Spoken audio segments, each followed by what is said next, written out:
The value of population health and strategies for engagement. Hospitals and health systems are cornerstones of their communities. They not only treat illnesses and injuries, but also contribute to the local economy through employment and business opportunities. However, as many parts of Kansas are becoming more elderly and less populated, hospitals are under increasing pressure to meet the needs of their communities while staying financially stable. Some hospitals in Kansas are tackling these challenges by becoming more engaged in population health. They believe that patient outcomes can improve and costs can be lowered if they address issues in their communities such as transportation, housing, and access to healthy food. This video, created by the Kansas Health Institute and the Kansas Hospital Association, showcases Kansas hospitals that have identified strategies, benefits, and challenges with advancing hospital efforts in population health. Mercy Health System sees population health as a tool to use on community health. We at St. Catherine define population health very much within our mission. As we're starting to look at the true definition of improving the health of your community, it's more than just treating the people that hit your door. And it's more than just treating the measures that we've traditionally looked at as a health system. Our community put together a coalition of key stakeholders who are in positions of authority to make decisions on change, on policy change that affect the social determinants of health. At Holton Community Hospital, we have a lot of partners in our community that we work with on various projects. I'm just a firm believer you have to get involved to improve and be involved, and the more involved you are, the more knowledgeable of what resources there are that are out there. Our responsibility isn't just to take care of a patient when they come into our doors, but that it's our job to help them stay healthy even when they're not inside of our building, and hopefully that will prevent them from needing to be in our hospital. And especially as we prepare for value-based payments to come along, as they're slowly starting to. We don't want to be a place where people come when they're sick. We want to be a place that helps people stay well. In 2011, we created a new role at Stormontvale that was really focused on looking at care coordination, the continuum of care. Why are people bouncing back? Why are the readmission rates going up? And I think it wasn't a department, so to speak. It was a patient-focused, patient-centric initiative. Mercy really started making actionable plans with our 2016 Community Health Needs Assessment and Community Health Improvement Plan to make sure that improvement plan was measurable and actionable, that we were able to come back and say, and right now you might not see a big difference, but in 10 years, we're going to be moving that ticker. And we're really just addressing transportation, housing needs, helping people, whether it's paying rent, keeping utilities on, that kind of thing. What we're noticing when people were being discharged from the hospital or from the emergency room, and the doctor's orders would say, eat a healthy diet, do this, do that, but they weren't asking, do you have electricity to cook a healthy diet? Do you know what a healthy diet is? Do you have a stove if you have electricity or gas? And I think one of the things that we discovered in our early review of the heat maps of our community was obesity as being a huge problem in our area.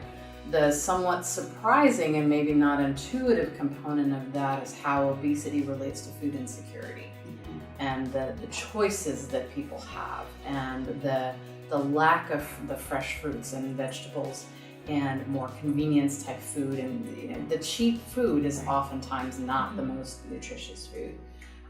So understanding that association, which is not necessarily self-explanatory to folks, and looking at how we can partner with organizations like harvesters and food pantries and things like that to really be able to help bridge that gap. I would really like to see us start some small-scale community gardens at our elementary schools in our community, which is also something that's very prevalent in Colorado and other states, so that we can both participate with the youth in our community to understand healthy eating, how easy it is to grow certain things here. And then the hospital can participate in the distribution of those foods, help people understand nutrition classes, cooking classes. We have high rates of diabetes here and obesity, and I think it's our responsibility as the hospital in the community to be thinking about how to create healthier kids, become healthier adults. We do know that food insecurities is an area that we've really worked on within the Jackson County area, and Holton Community Hospital's recent plans for expansion do include a open green space area that would be hopefully inviting for our community, and ways that we can partner and have an area that's inviting and open for maybe sharing of recipes, somehow partnering with our current farmers market and inviting different opportunities for our community into that area. I think the healthy eating, active living, walkability, those types of things are things that Live Well in St. Catherine work really well in talking about. We have a indoor walking track here at St. Catherine. It was something that was so simple to do. Just put a stripe on the hallway. Put a stripe on the hall for people to walk inside when the weather's not nice outside to walk. But it's something as simple as walkability, encouraging people to walk. Gurnee County Hospital has taken an active role in housing in the community, and essentially we've leveraged our growth to ensure the banks that are funding the addition of new housing that it's a safe bet that they're able to fund that. And so there has been one or two developers in town who have taken advantage of a housing grant, or a couple of housing grants that were written by our county economic development department. And when it came down to it, the grants were helpful to offset some of the costs, the ever-rising cost of building these moderate income homes.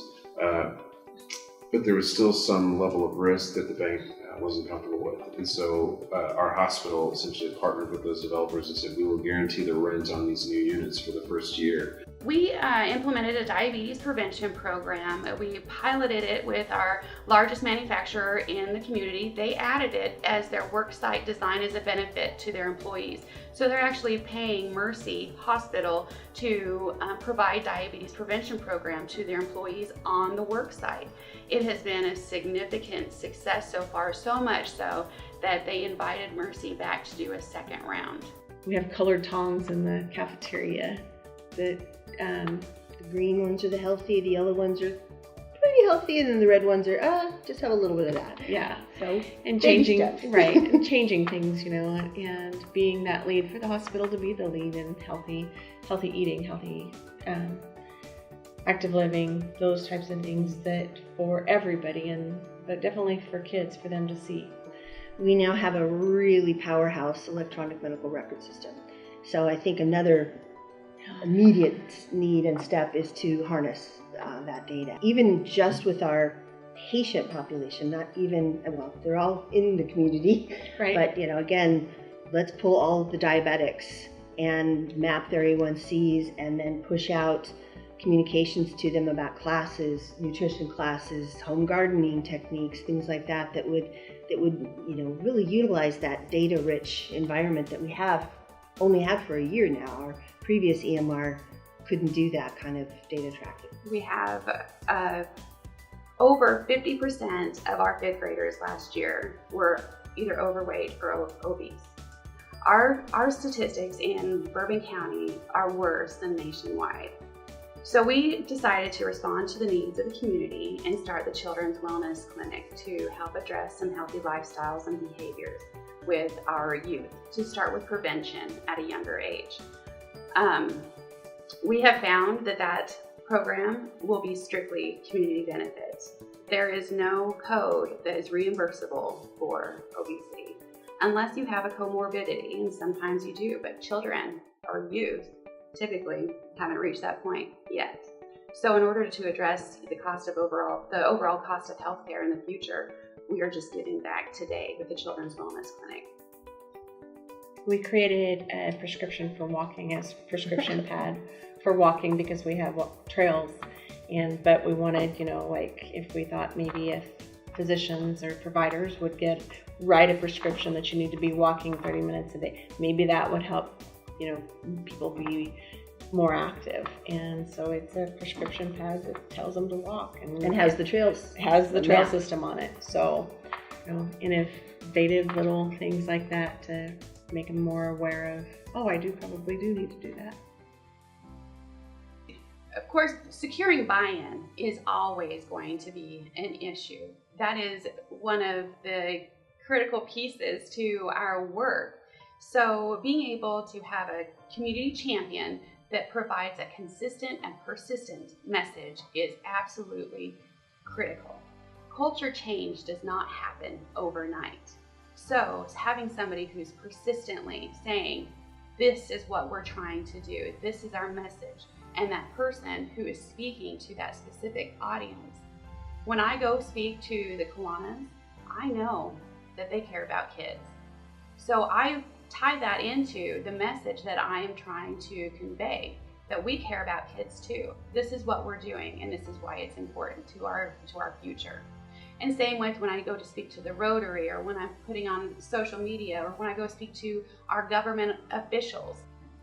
I believe this is the second year that we've changed our policy to allow or encourage staff to volunteer, and we actually pay them an additional 8 hours of paid time off to go and volunteer in the community. The best way that I can describe how to ensure buy-in from your stakeholders is developing that relationship with them and helping them really understand what the issue at hand is. Just making sure that we're really out in the community enough. And that's one of my roles, and I think we're working internally on some ideas around service work in the community. We'll probably start with a Martin Luther King Day off, which is going to be on.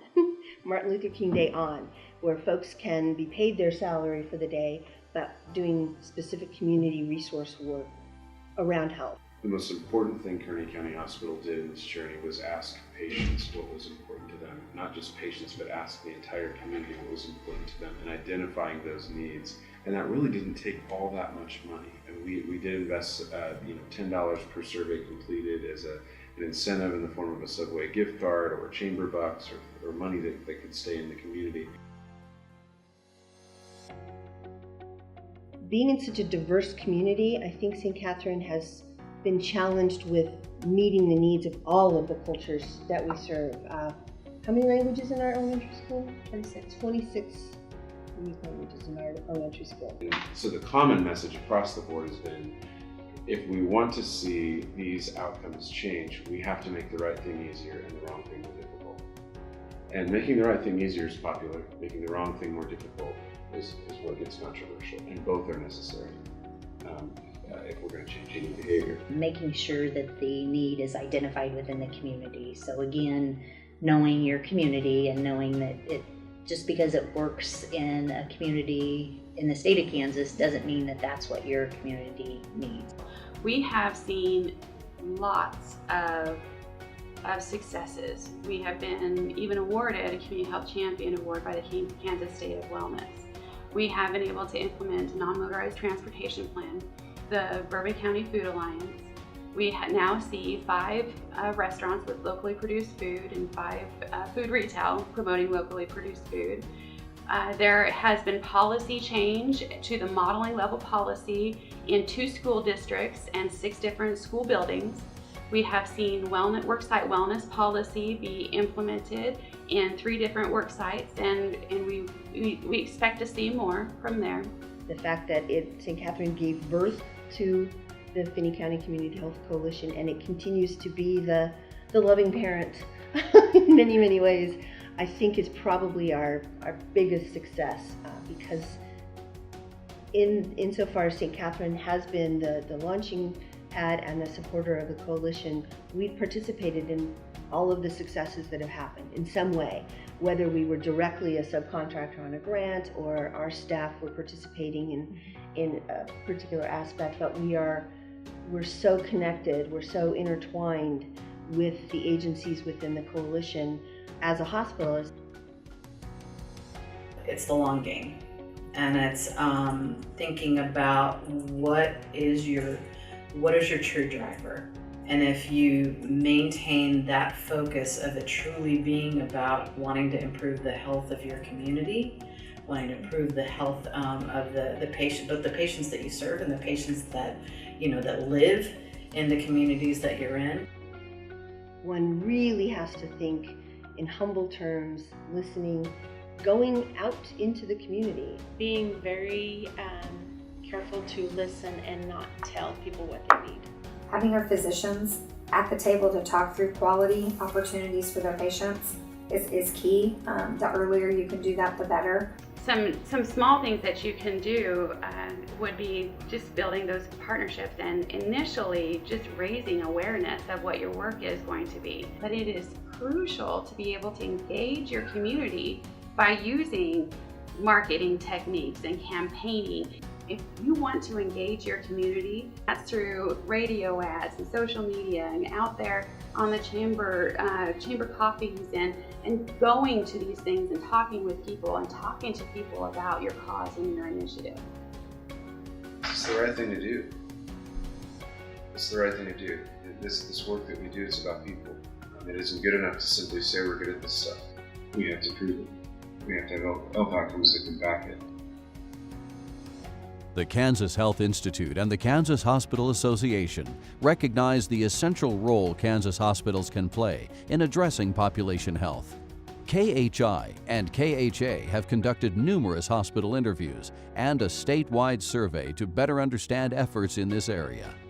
The results of this research have been published in a series of issue briefs to assist hospitals and communities with their work in population health. The issue briefs can be found online at www.khi.org and www.kha-net.org.